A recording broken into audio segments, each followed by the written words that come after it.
Hello and welcome back to the Darkest Dungeon mod spotlight. Today we will be taking a look at the Shrapnel, created by Muscarine. Shrapnel was once one of Volf's raiders, but met her end during an excursion against the Hamlet's militia. The ancestor recovered her half-dead form and used it in an attempt to fuse man and machine. She escaped, but now returns with a vengeance. Shrapnel is a backline AoE specialist, but requires marks to be effective. So let's examine the Shrapnel's stats. As a combination of human and machine, her bleed resistance and her move resistance are top notch. Her disease resistance is a little above average, but nothing crazy. And her damage and crit are both a little above average, cementing her position as a damage dealer. Her speed is average. 5 is respectable for this level of armor. But her health, her dodge, her stun, her blight resistance, and her debuff resistance are all a little below average, but considering most of the time she's going to be in the back line, it's not that big of a deal. And she has negative 50% base trapped disarm rate, presumably because she has no arms. In combat, she can move forward and back 1. Not great, but most of the time she's just going to be sitting in the back row, and because of her high move resistance, she's not likely to get pulled up. Just be wary if you have people who move themselves to the back row, or if the enemies are going to shuffle people behind her. Now, getting into the Shrapnel's abilities, we need to give you a quick overview. When she is in her normal form, like this, she has access to 3 abilities: Vent, Overclocking, and Entrenchment. Usually you want to start her in the front 2 rows, so you can use Vent or Overclocking, which will send her to the back of the party, and then she gets to act again, and you use Entrenchment to switch into her deployed mode. When she is deployed, she can use her offensive skills: fragmentation, flush out, mow down, and expunge. And she'll typically stay there for the rest of the battle. And then at the end of the battle, she will change back into pact mode.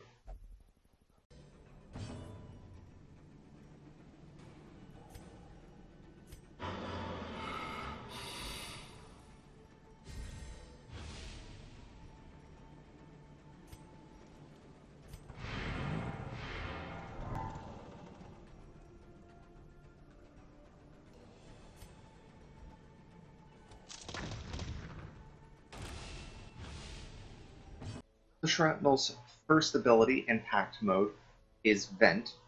She can only use it once per battle, but that's okay because most of the time she's going to be in deployed mode anyway, and there's no way for her to change back to pact mode once she's already deployed other than the battle ending.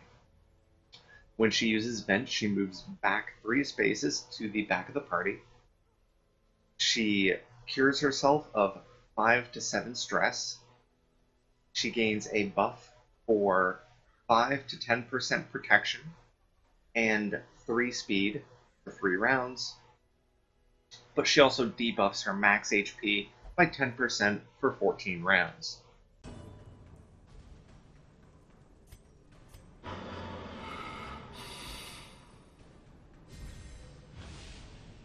The Shrapnel's second act mode ability is Overclocking.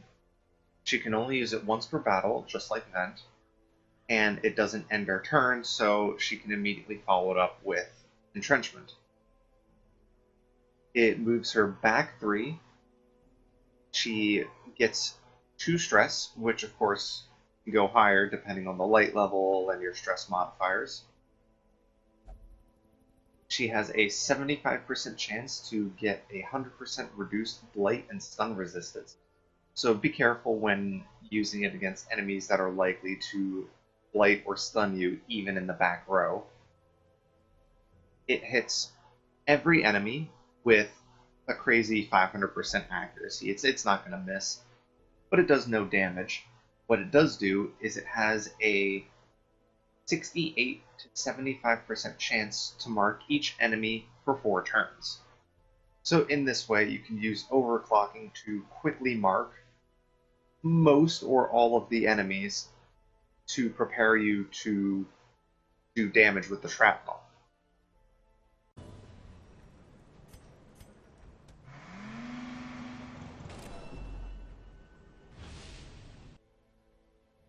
Entrenchment, there's nothing really special to say about this.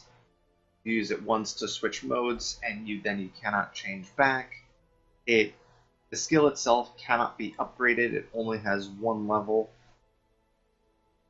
and you're going to use it every fight.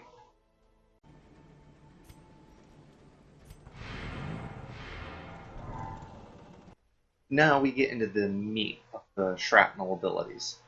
Her first deploy mode attack is fragmentation. She can only use it from the back position, which she's probably going to be after using vent or overclocking. It has a minus 60% to minus 50% damage modifier. It hits all enemies, but it cannot crit. And you might notice that it has a pretty abysmal base accuracy of 60.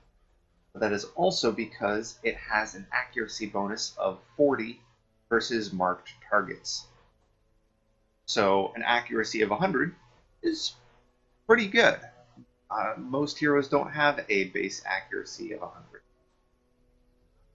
Well, this is with a level 2 version of fragmentation. Fair enough. It also has a 100 to 140% chance of 6 to 10% crits received debuff on your enemies. So you can fragmentation and the enemies will be more likely to get crit. And it has a 100 to 160% bleed for 1 to 2 points for 3 rounds. Honestly, I found this to be one of her more effective skills. When you're fighting 3 or 4 enemies, you can put out a lot of AoE damage and bleed on all the enemies, and the crits received chance gives you more stress heal, more ability to just finish off enemies in one hit. So it's pretty good.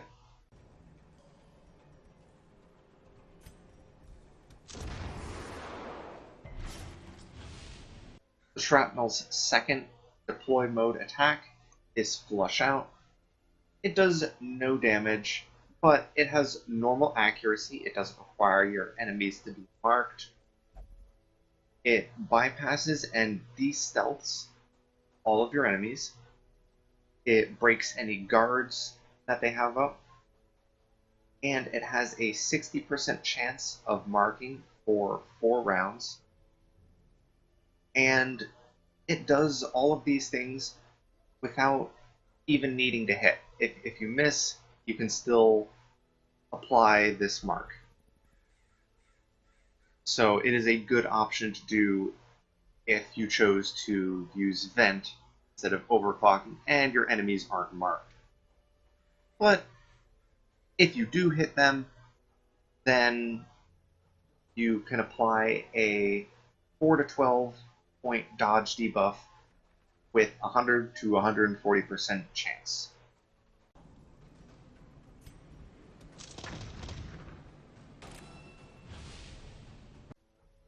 The Shrapnel's next deploy mode attack is Mow Down. Notably, it can be used from positions 3 or 4 from her party. Well, Flush Out can be used from anywhere, but that's not a damaging ability. But otherwise, Expunge and Fragmentation must be from the back. It hits positions 2 and 3 of the enemy team. It has a damage modifier of -20% to 0%. So, being able to have a 0% damage modifier and hitting two enemies isn't too bad. And it has the same plus 40% accuracy versus. It's a pretty basic attack. It doesn't have a whole lot going on. But if you want to clear out the enemies in the middle, you can get a lot more damage with mowdown than you can with fragmentation. It depends what your priorities are. Continue the onslaught. And this brings us to the Shrapnel's final ability, Expunge. Now, the first thing you might notice about this is that it has an accuracy penalty of 40 accuracy. That's negative 40 accuracy. You're not going to hit most things with this, or anything really. However, you're not supposed to baseline. This ties in with the Shrapnel's unique provision, the ammo pack.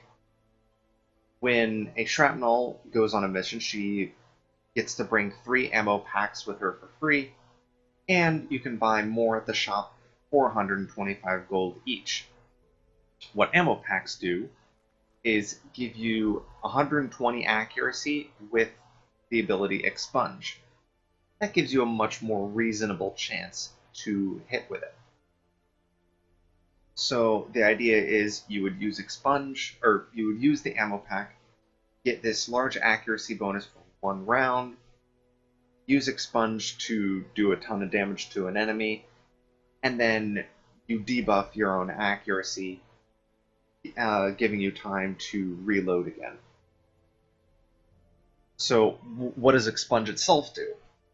It lets you hit 1 enemy in any position. It has a very high crit modifier of 9 to 13%. And it has a damage modifier of 0% up to bonus 10% damage at max rank. It has 40% accuracy bonus versus marked, just like her other damage dealing abilities.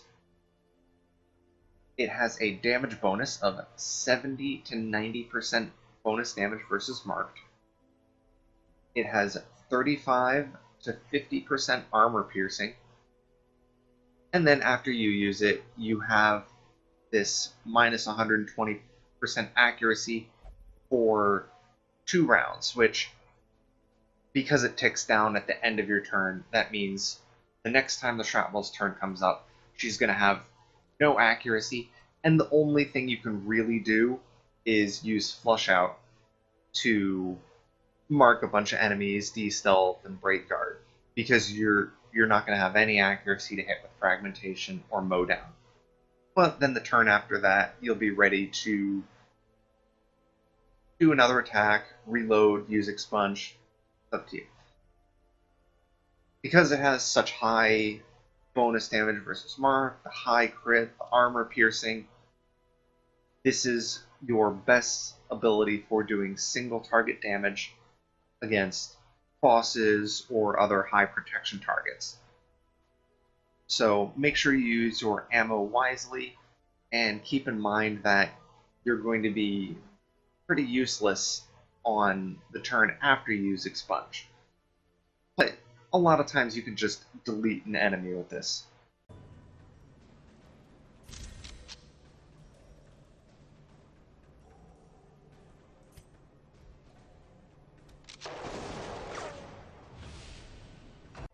Now let's quickly run down the Shrapnel's camping skills.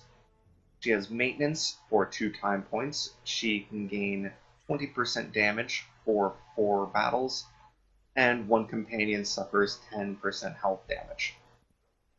It's a pretty minor penalty, considering you can get a 20% damage bonus, and it's fairly cheap, so I would probably use this in many camping situations. Despicable for 2 time points, reduce her stress by 30, and all other companions gain 8 stress. While it doesn't remove a lot of stress from your party overall, it is a good way to rebalance the stress if the Shrapnel has a lot more than other people. honed for 3 time points. You reduce the chance that your party gets surprised by 20% for 4 battles, and the shrapnel gains 20% move resistance for 4 battles as well. If you're really afraid that she's going to get pulled up, honed can give you a little extra boost to prevent that. Or if you're doing dark runs, having reduced chance that your party is going to be surprised is good to prevent getting shuffled. And her last camping skill is Renewed Hatred. For 4 time points, she buffs her crit by 7% for 4 battles and removes any mortality debuffs on her.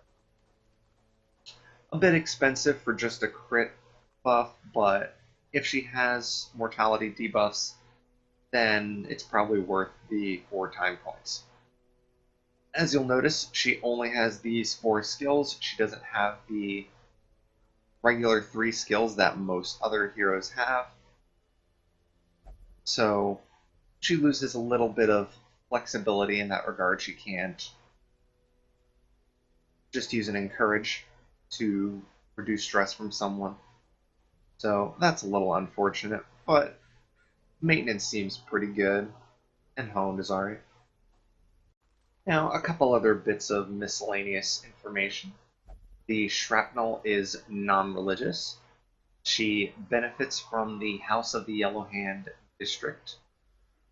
Whenever she gets a crit, her crit buff is +2 speed. Now, how I found the Shrapnel to be most effective is probably just using overclocking at the start of a battle to mark a bunch of enemies, and then spamming fragmentation for 2 or 3 rounds, depending on how tough the enemies are. Just spreading tons of damage across the enemy team and giving them bleeds and crit debuff, or crits received chance debuff. But sometimes there's a little higher priority, in which case you can use Expunge at the start of the fight to try and remove one enemy from the fight, or after you've already used Fragmentation once or twice, just to help clean up any remaining stragglers. Mow down is okay if you're trying to conserve ammo and just focus down the guys in the middle. And Flush Out is a decent utility ability to, again, remove stealth, break guard, and set up marks in the case that you started the battle with Vent instead of overclocking. In conclusion, the Shrapnel is a unique and effective damage dealer. In my experience so far, the Shrapnel has been good enough at her job. She has her drawbacks. She must remain in the back row to have access to all her attacks. Enemies must be marked. She consumes ammo packs for her best ability, but overall it didn't seem that big of a deal. If you bring her in a marking party, especially a bounty hunter and a houndmaster, let's say, you can get a lot of value out of her ability to quickly mark most of the enemy team. Ancestor bots, transform and roll out.